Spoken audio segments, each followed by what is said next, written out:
আজকের পর থেকে ধানের শীষের ভোট হবে, কারণ তারা জিয়ার নেতৃত্বে, আমির ভাইয়ের নেতৃত্বে, হারুন ভাইয়ের নেতৃত্বে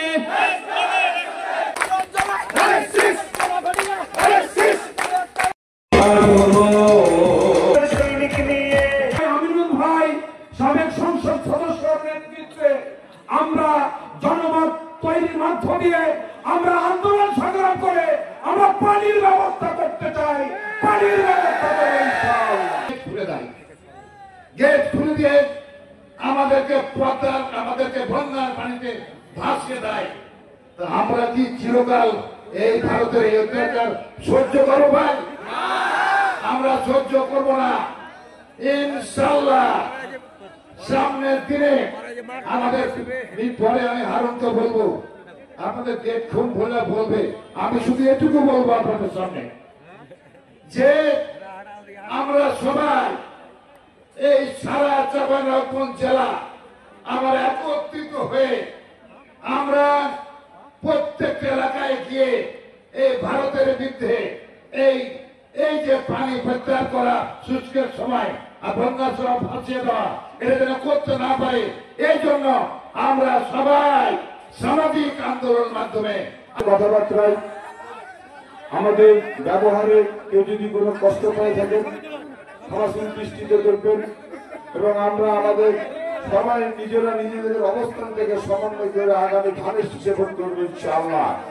বিজয়ের লক্ষ্যে আমাদেরকে যা যা করা দরকার সব আমরা করবো ইনশাআল্লাহ। আমাদের ভিতরে যেন কোনো মতনৈক্য না থাকে, আমাদের নিজেদের মধ্যে যেন কারোর সাথে কারোর রূপ ব্যবহার না থাকে।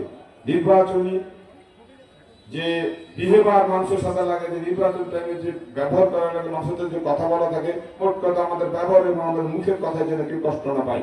ইতিমধ্যে কেউ যদি কোনো রকম কষ্ট পায় দেখেন ক্ষমাশীল দৃষ্টিতে মাফ করবেন। আমি এই বাংলাদেশ জাতীয়তাবাদী দলের আজকের এই সিদ্ধান্তকে অনেক অনেক স্বাগত জানাচ্ছি। আমাদেরকে যথেষ্ট সময় দিয়ে নমিনেট করা, পদ্মা বাঁচাই এই স্লোগানকে সামনে রেখে চাঁপাইনবাবগঞ্জ জেলার ঐতিহ্যবাহী নাচল উপজেলার আজকের এই সমাবেশের সম্মানিত সভাপতি আমাদের নেতৃবৃন্দকে যারা এমপি নির্বাচন করবে সবাইকে দাওয়াত দিয়েছি। ইনশাআল্লাহ আমরা একটা মহা সমাবেশ করবো, তার মধ্যে আমাদের জাতীয় দাবিকে একটা জাতীয় দাবিতে রূপান্তর করবো। কি আপনারা সব যাবেন তো নাকি? ট্রেন আছে, বাস আছে, অটো আছে, যেভাবে পারেন আমিনুল ভাই ব্যবস্থা করে দেওয়ার অপেক্ষায় থাকলে হবে না। পরিষ্কার আমি বলছি, আমরা ঐতিহাসিক একটা জনসমাগম করব। ওইখানে আমাদের মির্জা ফখরুল ইসলাম আলমগীর প্রধান অতিথি হিসেবে আসবেন।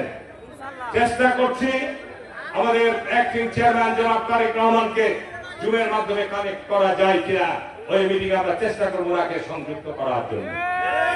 আমাদের এই উত্তর অঞ্চলের আমাদের রাজশাহী বিলু ভাই সহ আমাদের এই অঞ্চলে যারা নমিনেশন পেয়েছে তারাও দাওয়াত দেওয়া হয়েছে।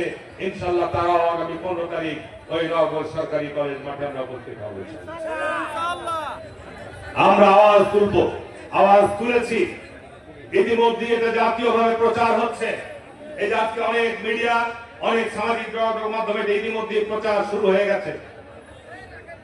আগামী 16-15 তারিখ এটা ব্যাপকভাবে আমাদের প্রচারে যাবে, জাতীয় এবং আন্তর্জাতিক ভাবে।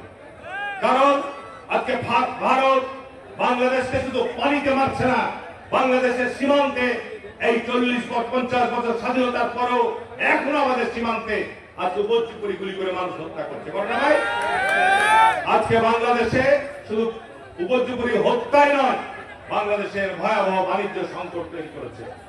এইরকম অবস্থায় আজকে আমরা বাংলাদেশকে এই ভারতের করাল গ্রাস থেকে আমরা স্বাধীন সার্বভৌম রাখতে চাই। আমরা আন্তর্জাতিক ভাবে আমাদের নিজেদেরকে আমাদের মাথা উঁচু করে দাঁড়াতে চাই তারেক রহমানের নেতৃত্বে। তার জন্য আমরা ইনশাআল্লাহ আগামী